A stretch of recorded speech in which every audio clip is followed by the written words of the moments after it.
There are no close shots. Yeah, I don't shoot them. You wanna? The question is about staying on the close shots and not, sorry. It's you're an editor, you said. You introduce yourself as an editor. Some people think that there's not much editing going on my movies because there's no coverage. I shoot pretty much everything from a single angle. A good example of a scene that has a cut to a sort of medium close-up, or it's meant to be a close-up, but it's not. It's when she asks for forgiveness, and then we cut to Peter saying, "Can I write what you just told me?" That's a pickup or a retake or however you call it. We shot it on the last couple of days of shooting because every time I finish a film, I watch it and then I go back to the locations and I keep shooting additional stuff.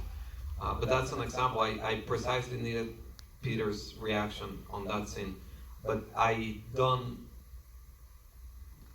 like the approach of filmmakers saying just shoot everything from every side and then let the editor decide.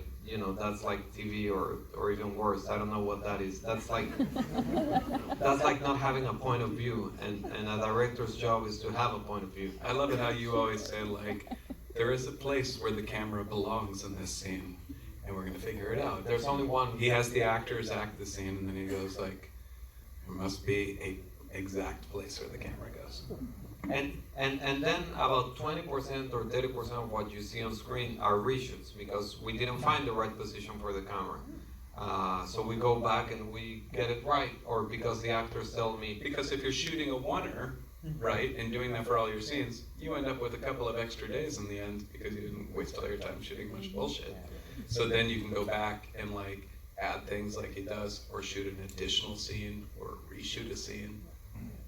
Yeah, but there's no coverage because what am I covering myself from, just shoot it properly. But having said that, the editing process is very tricky because where to place a scene and where to go in the scene and out of the scene, that's a hell of an editing job. And I have an old timer with me called Oscar Figueroa, and he's very good at it. And the editor, by the way, in his movies is in the basement usually. There's no monitors, no video assist, but we have the editor on the basement locked down. So he's putting together the film as we shoot and we see what's going on.